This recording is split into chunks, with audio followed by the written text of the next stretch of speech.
What's up mga kagulong? Ano bang date ngayon? Medyo nawawala na ako sa kalendaryo. August 18. Yes, it's August 18 and it's 4:30 AM. Andito tayo ngayon sa Malolos, Bulacan. Hindi na tayo nag-video from bahay sa Valenzuela all the way to Malolos, Bulacan. At dito na tayo nag-video sa Malolos dahil wala naman tayong masyadong mapapahaba na naman yung ating content kung magbibideo pa tayo mula doon, no? Madalas din naman ako nakikita bumabiyahe sa Valenzuela. So madalas naman nating eksena yan. So kaya dito na ako sa Malolos nagsimulang mag-shoot, no? At papunta tayo ngayon sa Bataan, no? Doon tayo kila Kaabel, doon sa may bandang Abukay, Bataan. At meron tayong mahalagang activity na dadaluhan sa Bataan na inorganize syempre ng bagong ano ba matatawag ito? Bagong revived or reorganized na Bataan Motorcycle Riders Federation o BAT-MRF, no? So tinutulungan natin silang muling maging aktibo yung federation. At kaya tayo sa kagulong o kapatiran sa dalawang gulong ay madalas na nagagawi ng Bataan ngayon, no? So ano bang meron sa Bataan ngayon? No, ano ba yung ino-organize ng ating mga kapatid sa BAT-MRF? Last week galing din tayo doon. Ayan, makikita nyo naman yung picture. Nagsimulang mag-usap-usap yung mga leaders na nakapaloob sa BAT-MRF, no? At nabuhayin yung federasyon. Pero bago yan ay nagpunto tayo sa Maribeles sa Bataan last week kasama si Ka Robert Perillo, ang ating tagapangulo, upang dumalo makipagbayanihan, no? Dumalo tayo sa isang charity event sa Maribeles, Bataan. Ayan, makikita nyo, pinost ko na yan sa kagulong yung reels, no? Na ito isang charity event, no, na inorganize ng CISRG at dinaluhan din ng ating mga kapatid sa BAT-MRF, no? So mula doon sa pag-uusap na tinutukoy natin ay nabuo yung plano na magkaroon ng mass feeding para sa mga bata doon sa komunidad na apektado nung naganap na oil spill dyan sa may karagatan, dyan sa may Bataan, no? Karoon ng oil spill dyan. At alam naman natin ang epekto ng oil spill sa mga mangingisda, no? Sa mga komunidad ng mangingisda, patay ang kabuhayan ng mga kapatid natin dyan na mangingisda kapag kami nagaganap na ganyan na oil spill. So nag-decide ang BAT-MRF, no, kasama tayo sa kagulong, na magkaroon ng mass feeding sa mga bata at iba pang mga aktibidad na pwedeng makatulong at makapagpasaya kahit papaano sa mga bata doon sa komunidad na apektado ng oil spill. So doon yon sa may St. Francis sa Limay, Bataan, yun yung napili nilang komunidad na pagdadausan ng mass feeding. So doon tayo papunta. Pagkatapos na makikipagkita lang muna tayo kay Kaabel, no, ng founder ng Bataan Eagle Riders Club at isa rin sa mga pundasyon ng BAT MRF, no? So yun po yung ating lakad ngayong August 18, linggo. Papunta tayo ng Bataan, no? Okay, anyways, so habang mabiyahe tayo, para hindi rin naman sayang, no, kwentuhan tayo kung anong mga nangyari, kasi alam nyo naman, hindi rin ako ganun kadalas mag-vlog, at sa kabila ng maraming mga nangyayari lalo na sa ating riding community, no? So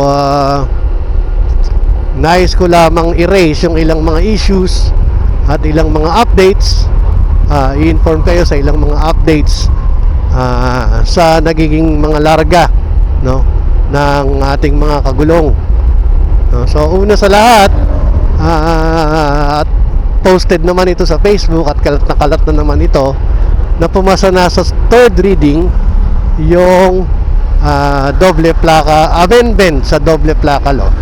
Hindi ko alam kung nabanggit ko na ito sa mga nakaraang vlog, but ayun nga, I'm very glad, I'm very proud to inform you na pumasa na sa third reading sa Senado ang amendments to dun sa doble plaka law. So ito yung Senate Bill 2555, no?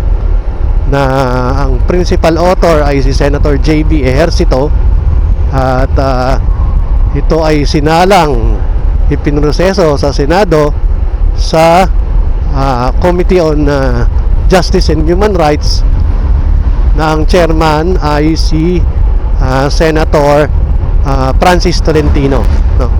So yun nga, mabuhay yung ating mga magigiting na senador na sumuporta sa panukalang amendment sa doble plaka law o Motorcycle Crime Prevention Act. At mula doon ay siyempre madalas ko naman natatalakay sa inyo yung laman ng amendment, but yun nga, katulad nga ng sabi ng ang realidad, ito ay nasa kamay na ng Kongreso para sa kanyang sariling bersyon, no, nung amendments dun sa doble plaka law. At alam ko nasa committee level pa yung usapin na yan. At I think nasa 3 o 2 congressmen ang author ng magkakaibang bills na pinail sa Congress amending doble plaka law. At may mga questions pa iba mga congressman na dapat na i-address ng committee. Alright, so yun na yung proseso. Tapos gusto ko lang ding mag-react dun sa ilang post nung isang grupo, which is in fact dati kong grupo, na well, sa post nila tama naman talaga na mahaba pa yung tatahakin natin when it comes to amending the doble plaka law, no? Dahil nga nasa committee level pa lang ng Kongreso, no? At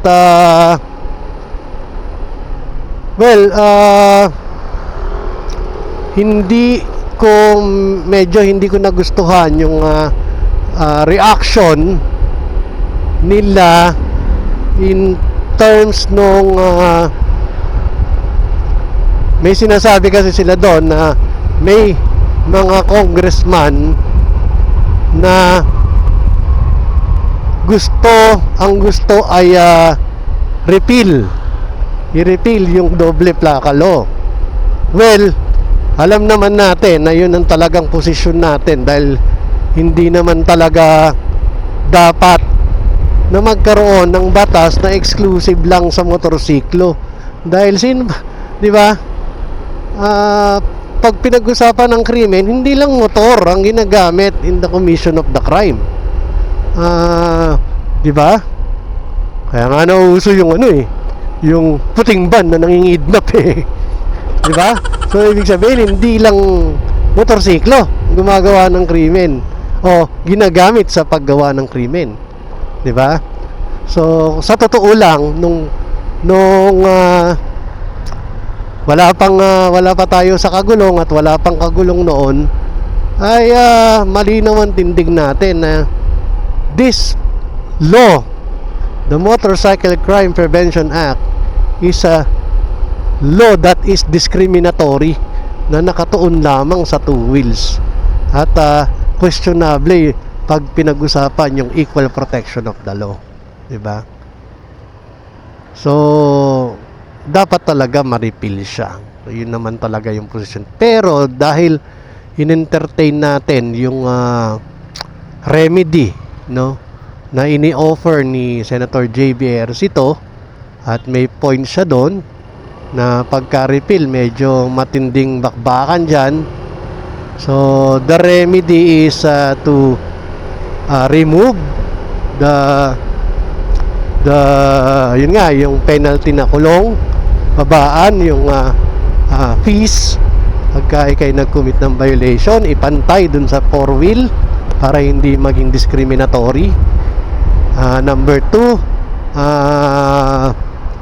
isa sa mga proposals din niya ay instead na plaka sa harap o plate decal sa harap o decal plate sa harap ay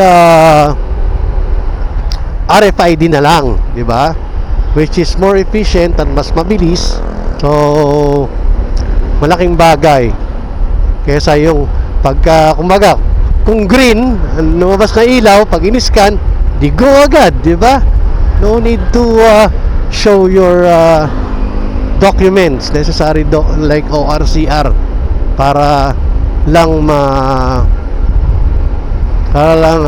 ma-verify, no? Alright. So, ganun kahalaga, no? Yung amendment na yan. So, yun nga, tinuturing natin to as a remedy. No? Ngayon, mali naman para sa akin na sabihin natin na yung mga congressman na tumitindig for the repeal ng doble plaka law sa Kongreso ay aakusahan natin na kaya gusto nila ng repeal o isang version to grab the credits from Senator JB Ejercito, which is very wrong. Naakusahan sila ng ganon, di ba? Mali naman. Naakusahan sila ng ganon. Eh, yun ang tingin ng mga ibang congressman eh, di ba? Na parang mas okay sana kung i-repeal na lang yung batas, di ba? Or yung iba naman ang sinasabi, sa amendment i-include na rin natin yung four wheel para hindi na lang siya Motorcycle Crime Prevention Act, which is also a valid point, di ba?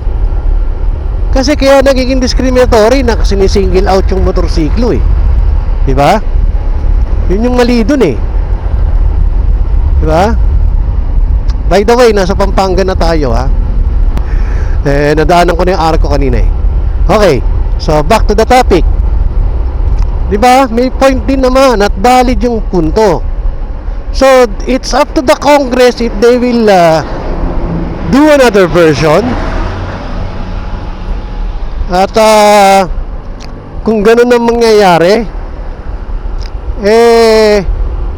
obligadong isalang sa bicameral conference committee yung amendment, di ba? Para i-consolidate yung dalawang version ng Senado, version ng Kongreso.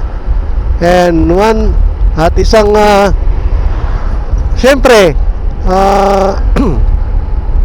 karamihan din sa mga kapatid natin na nagsusulong ng amendments na yan at sumusuporta dun sa amendment na ginawa sa Senate ay ang wish ay i-adapt na yung Senate version sa Congress para wala ng BICAM, wala nang maganap na consolidation, mapabilis, yung amendment kasi batas na yung Motorcycle Crime Prevention Act.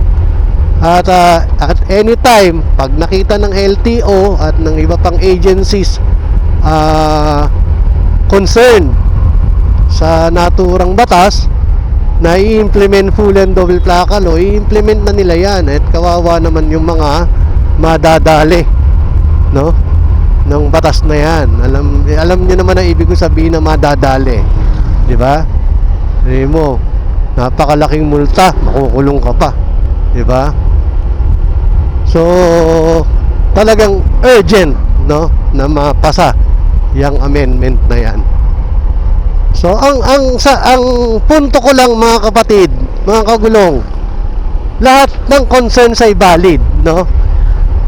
Senate, Congress, lahat valid yan. At tayo bilang mga mamamayan may karapatang magsalita kung ano ba ang ating pagtingin sa mga bagay na yan. Di ba? Pakalakas ng ilaw ng 4-wheel na yun. Di man lang baba eh. So ayun na nga, di ba? Whatever process it may take sa Congress, we should don't look at it in a bad faith, no? Dahil lahat naman yung mga nagsasalitang mga congressman naman about it, kung papakinggan natin, ayaw din naman nila nang magpasa ng isang batas na discriminatory at ayaw nila. Pare-pareho nating ayaw sa doble plaka. Yun ang punto, di ba? So sa kung ano mang paraan pwedeng mawala yung discriminatory ng batas na yan, then so be it, di ba? Repeal, amendment, isama 4-wheel, lahat yan tayo magbe-benefit, di ba?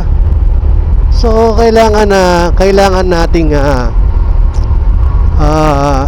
respetuhin at tanggapin yung mga ganyang mga proseso. Pero hindi natin pinipigilan ng bawat isa na magsalita kung anong tingin nila dun sa pagtingin din ng ibang mga congressman.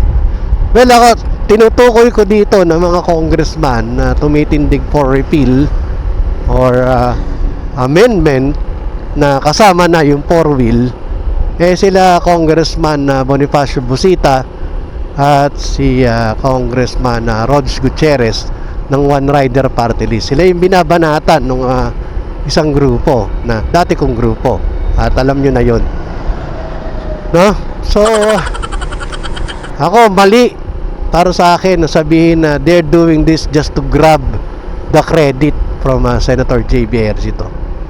Hindi, may sariling dynamics ang Kongreso at kung anumang proseso dadaan ng amendments na ito, itong panukalang amendments na ito, prerogative nila yon, no? At nandun din naman tayo sa Kongreso, iniimbitahan naman tayo para dumalo doon sa mga proceedings, sa mga public hearings, sa committee hearings, di ba? Para sabihin natin kung ano yung tingin nating mas nararapat, papakinggan nila tayo, di ba? So mali na sabihin mo na they just want to grab credits, no? Ako, ang tingin ko dyan, yung tao na nag-aakusa na they are grabbing credits, yun yung totoong nag-grab ng credit. Kasi ayaw niya na i-share yung sabihin na nating victory o tactical victory sa iba. Ayaw niyang i-recognize na yung ibang grupo, dahil hindi niya kasundo at kaaway niya, wala kang karapatan na i-recognize na may nagawa sila. Yun ang gustong palabasin ng mga taong nag-a-accuse na nag-grab ng credits. itong sila Congressman Busita at sila Congressman Rods Gutierrez ng One Rider.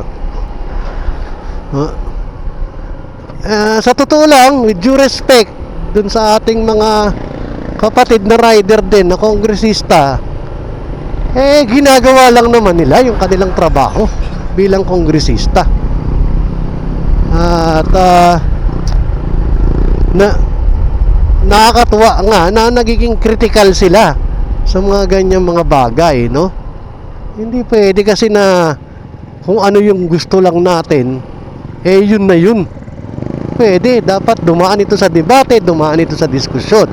At kung merong ibang idea, let's welcome it and isa lang sa isang diskusyon at debate para mapino at maproseso kung ano yung nararapat. Yun yung essence ng democracy, mga kapatid. Diba? Kaya wag natin ibabash yung mga congressman na may ibang pagtingin. Siguro ako, magagalit ako sa mga congressman, no? At sasamahan loob ko kung sasabihin nila na hindi, wag na nating i-amend yung doble plakalo. Putaragis. Diba? Ipinaglaban natin yan, diba? Ipinaglaban natin, tinutulan natin yung discriminatory law na yan, at sasabihin mo wag i-amend at panatilihin yung lumang bersyon, yung version ni Gordon, yung kasalukuyang batas ngayon. Siguro doon tayo totow ng line, no? Doon tayo magtotow ng line, doon tayo guguhit na hindi ubra yan.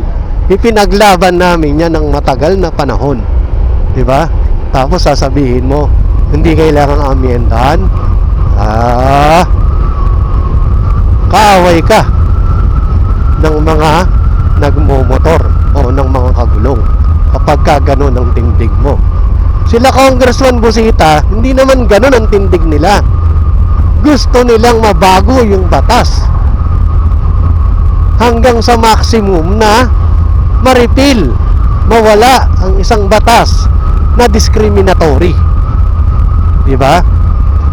So let us respect their views and their opinions. Ganun lang. Respeto lang. Hindi yung ibang pagtingin sa'yo, babanatan mo. Diba? Masyado ka naman nag-ahamon ng lagi ng away Diba? Talagang laging triggered ang taong ito.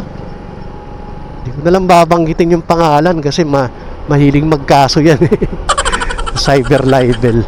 Well, wala naman akong sinasabing masama na personal laban sa kanya at hindi ko naman siya sinisiraan. Madamot kayo. Madamot. Para kayong inagawan ng candy at nag-iiyak, no? So, yun naman po. Hanggang doon na lang yung aking dyan na opinion dyan. Medyo paulit-ulit na rin tayo sa pag-reiterate ng ating punto, no? So, tuloy-tuloy yung aking pagsasalita, walang gap, no? At ayun na nga, medyo kailangan mag-focus natin sa pagdadrive dahil medyo taas baba yung kalsada rito sa Apalit. By the way, nasa Apalit na tayo, no? Punta na tayo ng konti na lang, San Fernando na. So, yun lamang po, no? So, ano pa ba? We are already in San Simon pala. Sa tayo sa Apalit. Anyways, so biyahe muna tayo, ano? Balikan ko kayo pag nasa Bataan na ako. Ha? Okay, biyahe muna. But when I look in the mirror, I don't love everything I see. Swoopy hair, glasses, and those big old chipmunk cheeks. Couldn't run a marathon, but I could sometimes sing a key. I'm like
said D-A-D-B-O-T.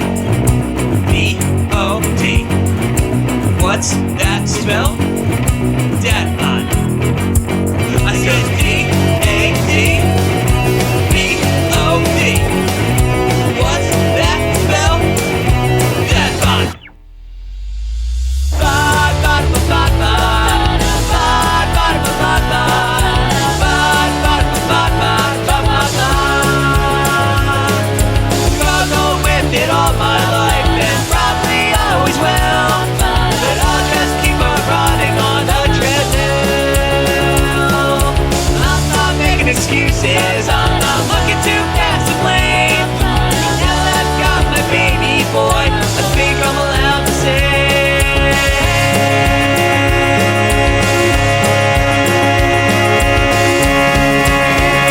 that I've got a dad bod. Dad bod, yeah. Got a dad bod. Dad bod, yeah. Got a dad bod. Dad bod, yeah. Got a dad bod. Dad bod, yeah. Got a dad bod.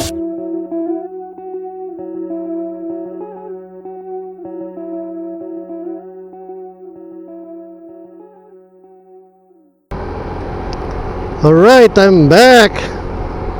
Pagkatapos nating baybayin yung kahabaan ng Jose Abad Santos Avenue, but before that, MacArthur Highway, tapos Jose Abad Santos Avenue, and Jose Abad Santos Highway. Alright, andito na tayo sa Roman Highway. Dito na tayo sa Bataan. I believe naka-landmark sa akin yung Caltex Samal, kasi dun yung dun ako madalas sinusundo pagka papunta ako kila Kabel. Pero tingin ko naman na kabisado ko na, no? Medyo kabisado ko na naman papunta sa kanila, so hindi tayo hihinto dyan sa Caltex Samal, dire-diretso na tayo dahil hinihintay na tayo doon sa Hilaka Abel, no? Hindi ko alam kung mamaya umalis na sila, hindi natin alam. So pero malapit na naman tayo. We're 10 minutes away dun sa Caltex Samal.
Hindi ko alam, baka lumumpas na tayo ah. Teka lang.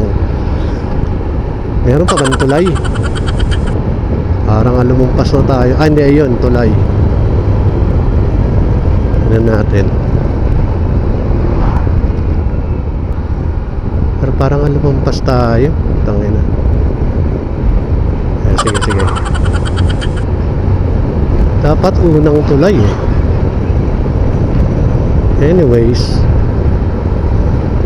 parang lumumpas tayo. Meron pa isang tulay. Tingnan natin kung dun yun.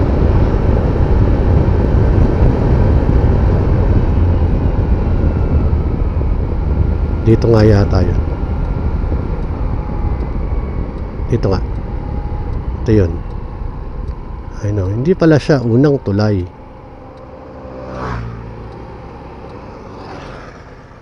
Ito yun eh.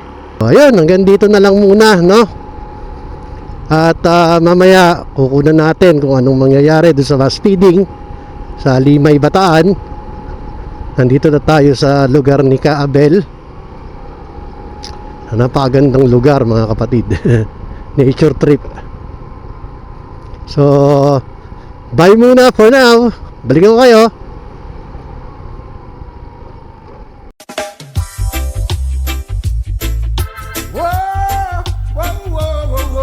Lord.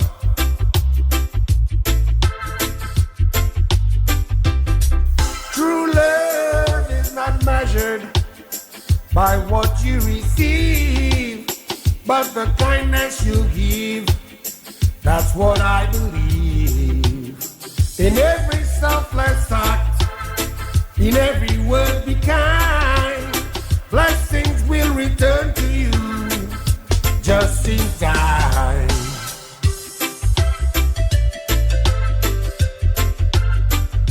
Just in time, Lord. Just in time.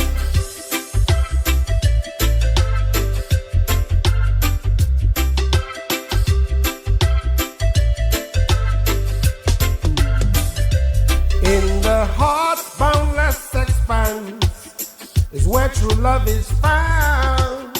Not by gifts or treasures, but in the kindness that goes around. True love is not measured by what you receive, but the kindness you give. That's what I believe. In every selfless act, in every word be kind. Blessings will return to you just in time. At ngayong first activity ng Bataan Motorcycle Riders to na magbigay ng konting makakayanan niya dito sa barangay sa apektado ng oil spill. Sa barangay St. Francis. At yun po, welcome po tayong lahat. Pagkasyahin natin kung ano yung aabutin ng aming dala-dala. Maraming salamat. Thank you.